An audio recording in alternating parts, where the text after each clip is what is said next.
Tak ada yang menyangka, dua pria dari dunia yang begitu berbeda bisa menjalin persahabatan selama puluhan tahun. Di satu sisi, Hotman Paris, pengacara flamboyan yang bersinar di ruang sidang dan gemerlap infotainment. Di sisi lain, Hercules Rosario Marsal, pria keras dari jalanan, dulunya ditakuti karena reputasi dan kekuatannya di balik dunia preman dan keamanan. Tapi di balik nama besar itu, mereka pernah sama-sama merangkak dari jalanan Jakarta yang panas dan kejam, saat uang hanya cukup untuk sebungkus nasi dan mimpi. Tahun 1987, pertama kali mereka bertemu di sebuah rumah kos sempit di bilangan Ben Hill. Hotman, kala itu mahasiswa hukum yang penuh ambisi, sering menyendiri belajar berlembar-lembar pasal, sementara Hercules muda mengatur anak buah dan menjaga wilayah sambil terus belajar baca tulis. Suatu malam, saat kerusuhan kecil pecah di depan gang, Hotman keluar rumah membawa buku tebal, berdiri di hadapan massa sambil meneriakkan pasal demi pasal. Hercules, yang menyaksikan dari kejauhan, takjub bukan karena keberanian Hotman, tapi karena bagaimana seorang pria bisa menjadikan ilmu sebagai tameng hidup. Mereka tak pernah benar-benar mencari persahabatan itu. Tapi dari pertemuan demi pertemuan, obrolan di warung kopi, tawa kecut di tengah tekanan, dan perkelahian yang kadang harus mereka selesaikan bersama, lahirlah ikatan aneh. Hotman yang cerdas tapi kadang terlalu percaya diri, dan Hercules yang keras tapi setia. Mereka saling menambal kelemahan satu sama lain. Ketika Hotman tak mampu menghadapi tekanan fisik, Hercules turun tangan. Ketika Hercules dibelit masalah hukum, Hotman jadi tamengnya. Puluhan tahun kemudian, dunia mereka berubah total.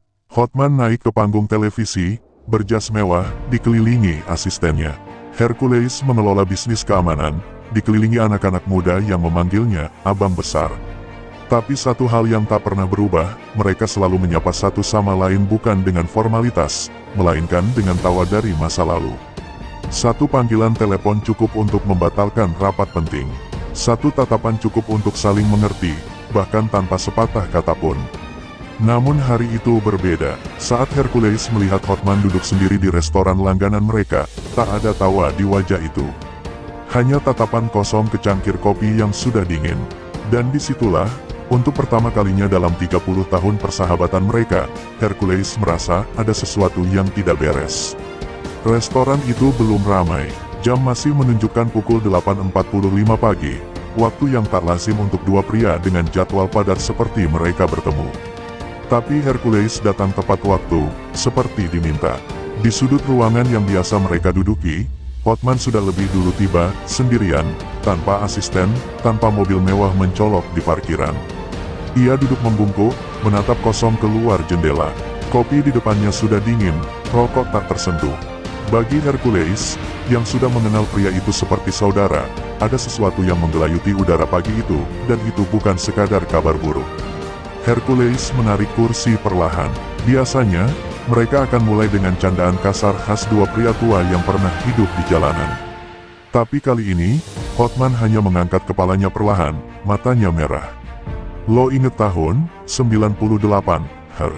Tanyanya tiba-tiba, tanpa basa-basi. Hercules mengangguk pelan. Tahun itu adalah tahun paling kelam dalam hidup mereka. Ada darah, ada pengkhianatan, dan ada nama-nama besar yang akhirnya menghilang seperti ditelan bumi. Tapi sejak saat itu, mereka sepakat untuk tidak pernah lagi membicarakannya. Hotman menyelipkan tangan ke dalam jasnya, mengeluarkan secarik kertas lusuh yang sudah kusut, seperti pernah diremas dan disimpan berkali-kali. Ia melipatnya kecil-kecil, lalu menyelipkannya ke dalam bungkus rokok kosong di atas meja.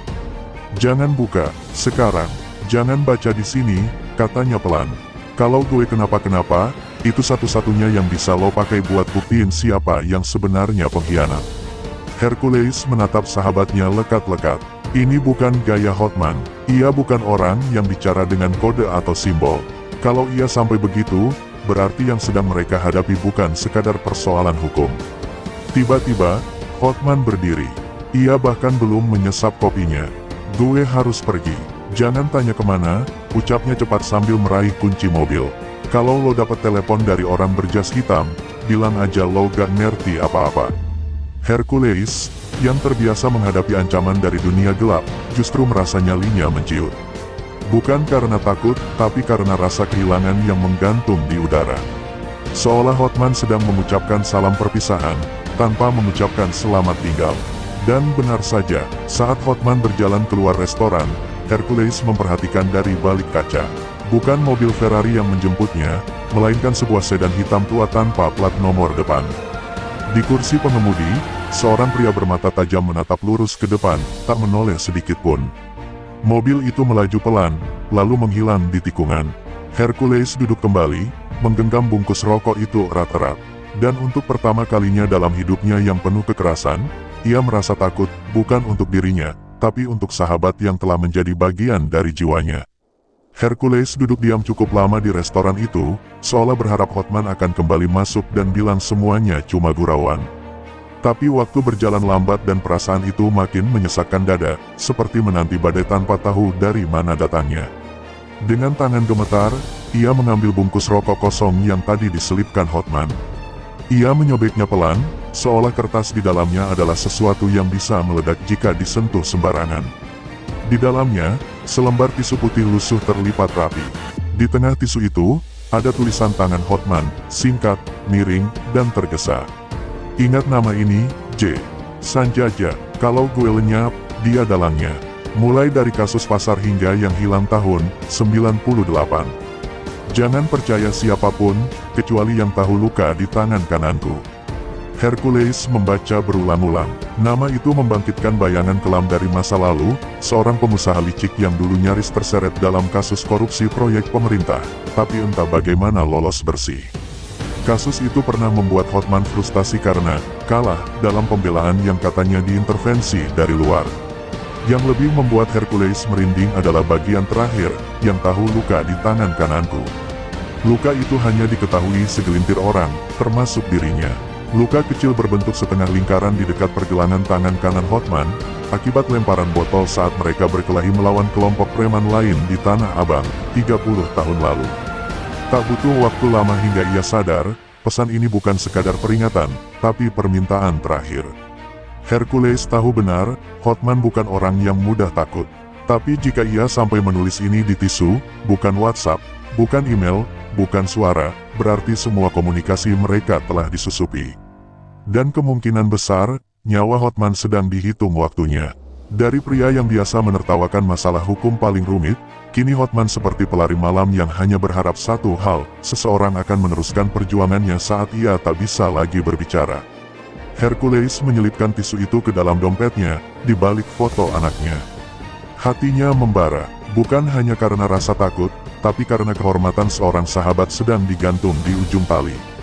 Ia tahu, jalan yang akan ditempuh tidak akan mudah. Tapi bagi Hercules, hidupnya memang tidak pernah mudah. Dan kali ini, ia bersumpah, jika sesuatu terjadi pada Hotman, ia akan membuka segalanya dengan cara Hercules. Sejak hari pertemuan itu, Hercules merasa hidupnya berubah. Setiap langkah terasa diikuti. Setiap telepon masuk terdengar seperti suara yang sudah disaring. Bahkan warung kopi langganannya di belakang markas, tempat biasanya ia bersantai, tiba-tiba penuh wajah-wajah asing, pria-pria rapi berseragam kasual, tapi gerak matanya seperti intel. Hercules bukan orang bodoh.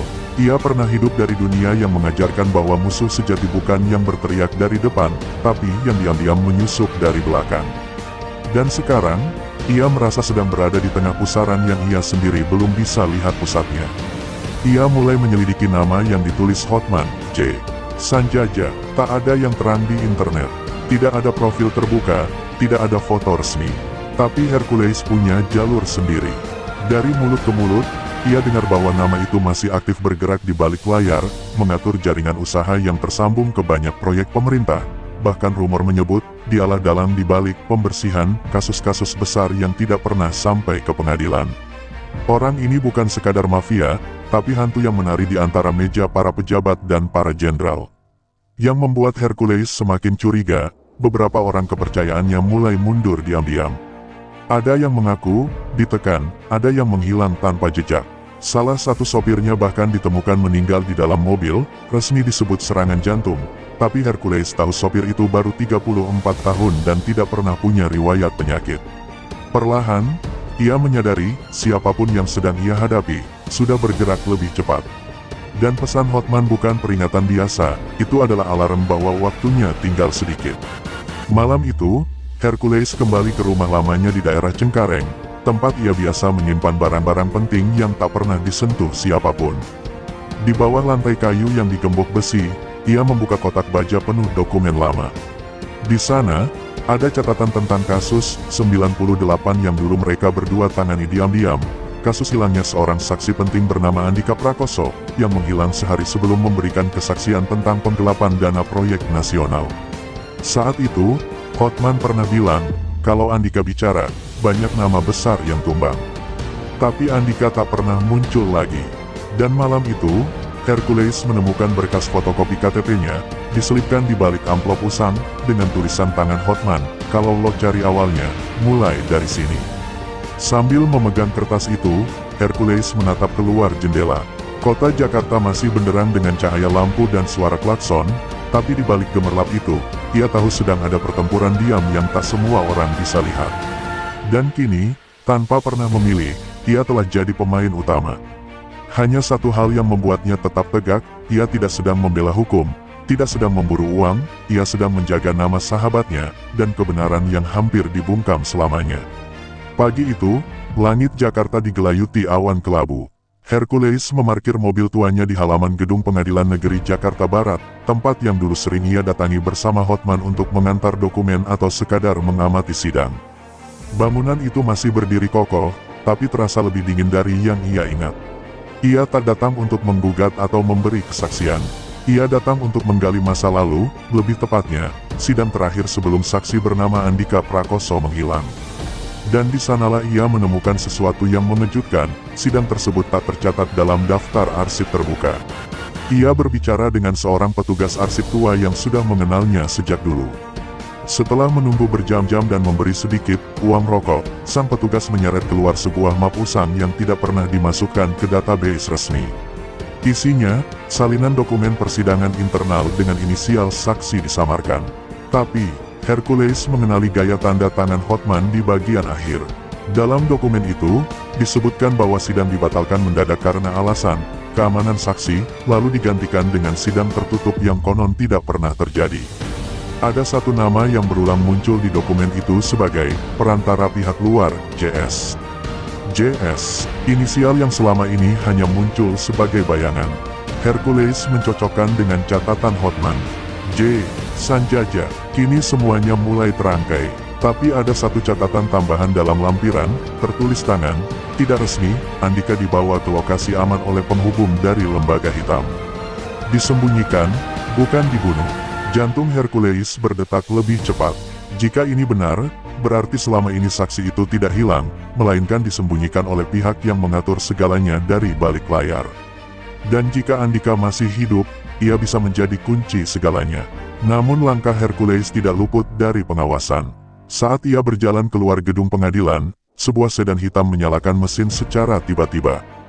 Dari kaca film, ia melihat seseorang sedang menelpon, mata mereka bertemu sejenak. Tidak ada ancaman langsung, tapi pesan itu jelas, kami tahu kamu di sini.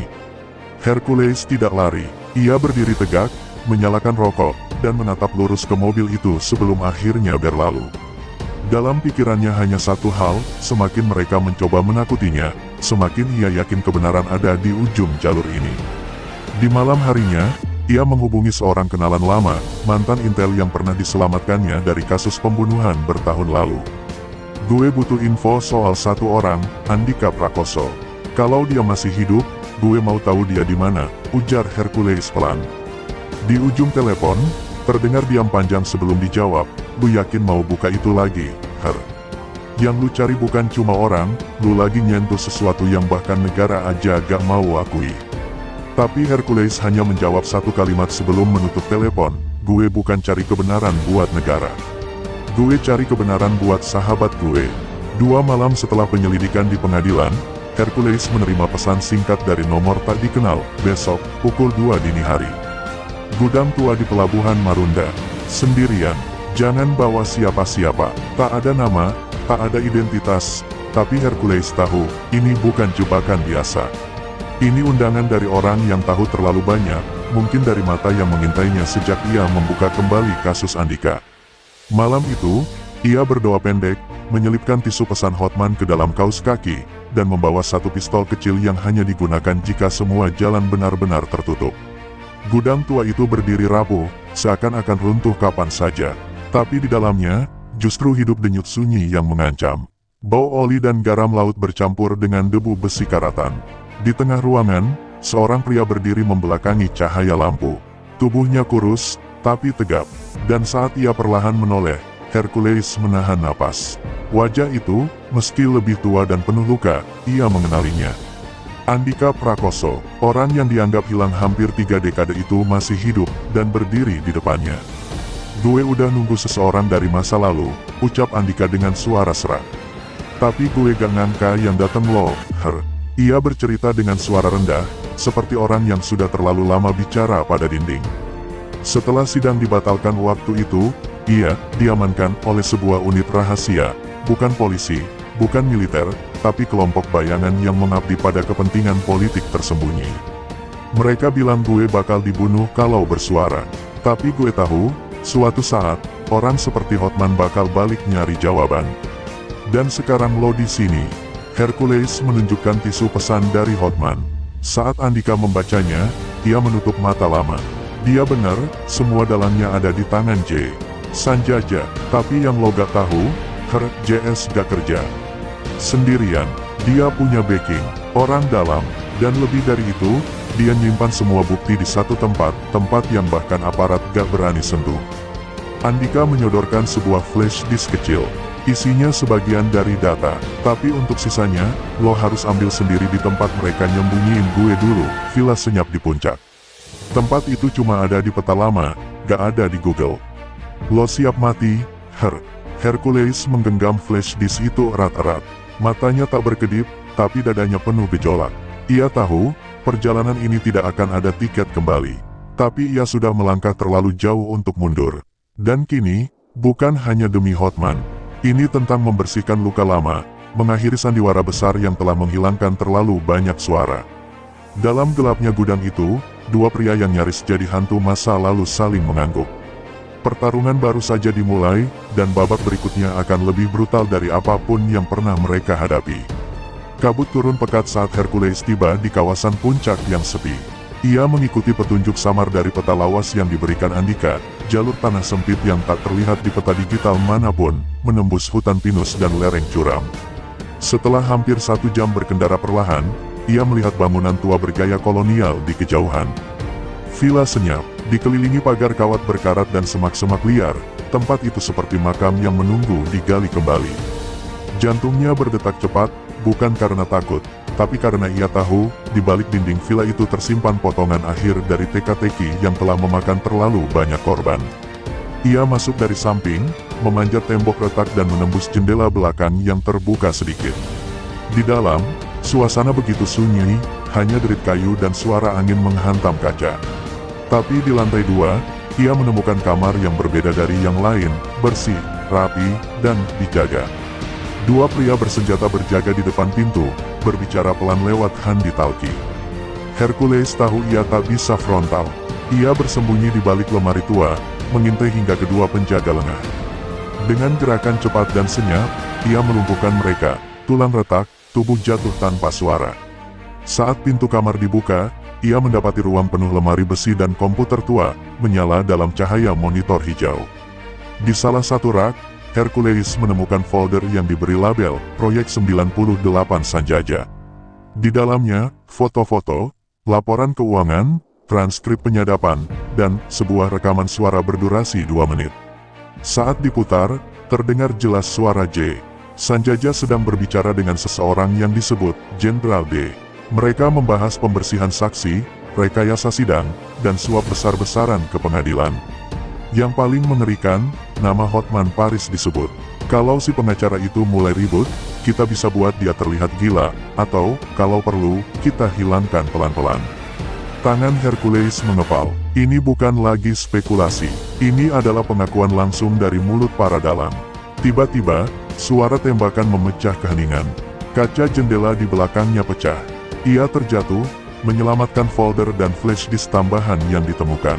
Dari luar, terdengar suara mobil mendekat cepat dan langkah kaki berat. Mereka tahu ia di sini.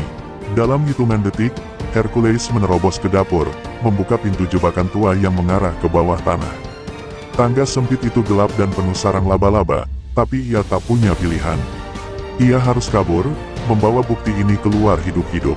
Dengan napas memburu, ia menuruni lorong sempit itu, meninggalkan villa yang kini dikepung, tempat yang menyimpan sejarah kotor negeri ini. Di ujung lorong bawah tanah, ia menemukan jalan keluar di balik semak belukar. Napasnya berat, tubuhnya luka-luka, tapi tangannya menggenggam dua hal yang lebih berharga dari nyawa, kebenaran dan kehormatan sahabatnya. Di kejauhan, sirene mulai terdengar, entah polisi sungguhan atau kaki tangan Sanjaya. Hercules tahu, waktunya tidak banyak. Tapi kali ini, ia sudah memegang kartu as. Dan jika kebenaran ini sampai ke publik, maka nama Hotman Paris tak hanya akan dibersihkan, tapi juga membuka luka lama yang selama ini ditutup oleh mereka yang menganggap dirinya tak tersentuh. Hercules muncul di ruang kantor pengacara muda bernama Reina, anak didik Hotman yang kini menjadi salah satu sosok hukum paling bersinar di Jakarta. Dengan wajah penuh luka dan mata merah menahan marah, ia menjatuhkan semua berkas dan flash disk ke atas meja Reina. Ini semua yang selama ini mereka sembunyikan, gumamnya lirih. Reina, awalnya ragu, membalik lembar demi lembar, lalu wajahnya berubah pucat. Video rekaman suara, bukti transaksi gelap, dan nama-nama besar di dalamnya, semuanya seperti bom waktu. Tak hanya menyangkut masa lalu Hotman, tapi juga jejaring kekuasaan yang masih hidup hingga kini. Aku butuh waktu untuk susun semua ini, ucap Reina dengan suara tercekat. Tapi Hercules menggeleng, waktu kita udah habis, mereka udah tahu gue punya ini. Besok, kita ajukan pra-peradilan, biar publik yang nilai siapa pengkhianat sesungguhnya. Reina menatap pria tua itu dengan takjub dan khawatir sekaligus. Melangkah ke meja hijau berarti membuka perang yang lebih besar dari sekadar kasus. Ini adalah pertaruhan nyawa, reputasi, dan sejarah. Tapi keduanya sepakat, jika mereka tidak melawan sekarang, maka kebenaran akan tetap dikubur di bawah reruntuhan kekuasaan. Sidang pra-peradilan berlangsung dalam tekanan luar biasa. Di luar gedung, massa berkumpul, ada yang mendukung, ada pula yang meneriakkan tuduhan bahwa Hercules menyebar fitnah. Di dalam, Reina berdiri gagah, membacakan satu persatu bukti dengan suara bergetar. Di belakang, Hercules duduk diam, menatap setiap wajah jaksa dan hakim yang tampak resah. Namun ketika bukti rekaman diputar dan suara J. Sanjaya terdengar menggema di ruang sidang, keheningan mendadak mencekam. Beberapa orang langsung menunduk, beberapa lainnya melirik panik. Kebenaran tak lagi bisa dibendung. Tapi saat sidang ditunda untuk pertimbangan lanjutan, kejadian mengerikan terjadi. Seorang pria misterius menyelinap di kerumunan dan menikam seorang staf pengadilan yang dikenal sebagai penyimpan dokumen asli. Darah muncrat di lorong gedung, menciptakan kepanikan besar. Pelaku kabur, dan suasana berubah menjadi kekacauan. Hercules dan Reina hanya bisa saling menatap dalam ketegangan. Ini bukan sekadar intimidasi. Ini adalah pesan brutal, kami akan bunuh siapapun yang mendekati kebenaran. Tapi dalam hati Hercules, satu hal jadi semakin jelas, mereka sedang panik. Dan saat musuh panik, saat itulah mereka paling rentan. Di malam harinya, Hercules berdiri di balkon flat sempit tempat ia bersembunyi. Di tangannya, ia genggam foto lawas, foto dirinya dan Hotman di depan pengadilan 20 tahun lalu, penuh tawa dan harapan. Kini, senyum itu tinggal kenangan. Tapi ia berjanji dalam hati, jika harus berdarah-darah demi membersihkan nama sahabatnya, ia akan lakukan tanpa ragu. Karena kadang, keadilan tidak datang dari mereka yang punya jabatan, tapi dari mereka yang cukup gila untuk menolak tunduk pada kebusukan. Pagi itu, langit Jakarta kelabu, seolah ikut berduka atas apa yang akan terjadi. Hercules melangkah keluar dari flat sembari merasakan sakit menusuk di rusuknya, bekas luka lama yang kembali kambuh akibat stres dan serangan kemarin. Ia tahu waktunya tak banyak. Beberapa tokoh penting yang disebut dalam berkas sudah mulai menghilang, ada yang mundur dari jabatan, ada yang pura-pura sakit keras, dan beberapa bahkan dilaporkan bunuh diri dalam keadaan mencurigakan. Tapi kabar yang paling menghantam adalah, Hotman Paris koma. Ia diserang di dalam rumah sakit oleh orang tak dikenal. Pihak rumah sakit bungkam, dan pengacaranya dilarang menjenguk. Di dalam ruang ICU, tubuh Hotman terbaring lemah, dipenuhi selang dan mesin pemantau. Hercules berdiri di sisi ranjang dengan mata berkaca. Bro, ini bukan mimpi buruk. Ini kenyataan. Dan mereka benar-benar main sampai titik darah penghabisan, bisiknya sambil menggenggam tangan sahabatnya yang dingin. Untuk sesaat, ia melihat jari Hotman bergerak, tapi dokter bilang itu hanya reaksi refleks. Meski begitu, bagi Hercules, itu cukup. Cukup untuk percaya bahwa Hotman masih berjuang dari balik batas kesadaran. Dan ia tidak akan membiarkannya berjuang sendirian.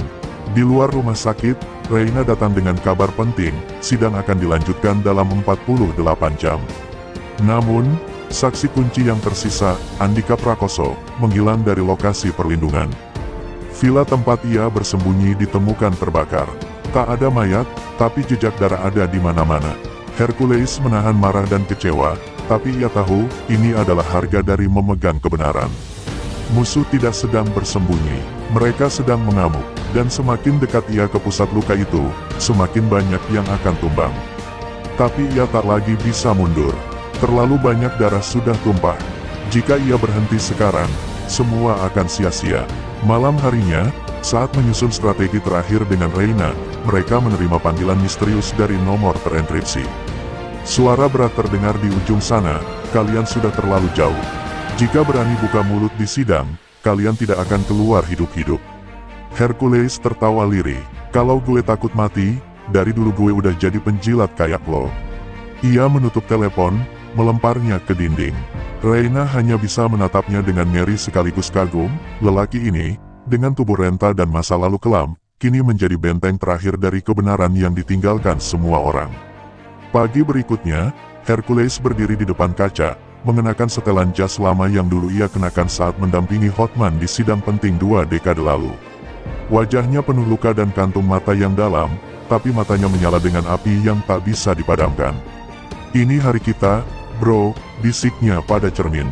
Di luar, mobil Reina sudah menunggu. Mereka akan menuju sidang terakhir, tempat segalanya akan dipertaruhkan. Entah untuk menang, atau mati sebagai satu-satunya orang yang berani melawan sistem yang selama ini menertawakan hukum. Suasana di ruang sidang terasa lebih mencekam dari sebelumnya. Semua mata tertuju pada meja hijau, tempat yang tak hanya menjadi panggung bagi hukum, tapi juga untuk pertarungan hidup dan mati. Hercules duduk tegak di kursinya, tangan gemetar namun wajahnya penuh tekad. Di sebelahnya, Reina menyusun berkas dengan hati-hati. Di sisi lawan, J. Sanjaja duduk tenang, mengenakan jas rapi dan senyum sinis, sementara pengacara-pengacara elitnya saling berbisik. Mereka tahu, permainan ini belum berakhir. Di luar, tekanan dari para pendukung yang menunggu keputusan semakin memanas. Semua orang ingin tahu, apakah kebenaran akan menang, atau malah dibungkam sekali lagi. Reina memulai dengan pidato pembukaan yang menggugah. Yang mulia, sidang ini bukan hanya tentang kasus hukum. Ini adalah ujian terakhir bagi sistem yang kita percayai. Jika kita terus membiarkan pengaruh dan kekuasaan merusak hukum, maka kita tidak lebih dari budak dalam negeri kita sendiri. Hercules menatapnya dengan mata penuh harapan. Mereka sudah berada di ambang garis yang sangat tipis, satu kata, satu bukti yang salah bisa mengubah segalanya. Namun ia tahu, tak ada jalan lain. Kebenaran harus diungkap, meskipun risiko yang ada sangat tinggi. Tiba-tiba, ruangan menjadi hening saat salah satu saksi utama yang seharusnya mendukung pihak mereka, Andika Prakoso, tiba-tiba muncul di hadapan hakim, dengan wajah yang sangat berbeda. Wajahnya tampak lebih tua, lelah, dan ada kilatan ketakutan di matanya. Ia mengaku, suara saksi yang ada dalam bukti rekaman bukan suaranya, dan ia bahkan tak tahu siapa yang telah menggunakan namanya. Dunia seakan runtuh di depan mata Hercules dan Reina. Sanjaja yang duduk di kursi pengadilan hanya tersenyum dingin, menyandarkan dirinya dengan penuh kemenangan. Terlihat jelas, bukan, ini hanya permainan pikiran, katanya dengan suara lembut, namun penuh kemenangan.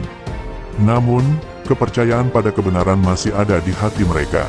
Hercules, dengan penuh tekad, berdiri dari kursinya dan meminta izin untuk berbicara. Yang mulia, saya mohon untuk mendengarkan saya sejenak. Dengan suara serak, ia melanjutkan, mereka yang duduk di sana, termasuk saya, terlalu lama membiarkan ketidakadilan menjadi kenyataan. Jika hari ini kebenaran dibungkam lagi, maka kita telah menyerah pada kekuatan yang merusak. Namun jika kita berani, hari ini bisa menjadi titik balik untuk mengembalikan martabat hukum negara ini. Tiba-tiba, ia mengeluarkan satu berkas lagi, sebuah dokumen yang baru ditemukan dari penyelidikan di Villa Senyap. Sebuah bukti terbaru yang menunjukkan adanya rekayasa besar di balik sidang sebelumnya, dan keterlibatan langsung dari beberapa pejabat tinggi yang tidak terungkap. Namun, saat berkas itu dibuka, tiba-tiba lampu ruang sidang mati, dan keheningan yang sangat tebal menyelimuti ruang tersebut.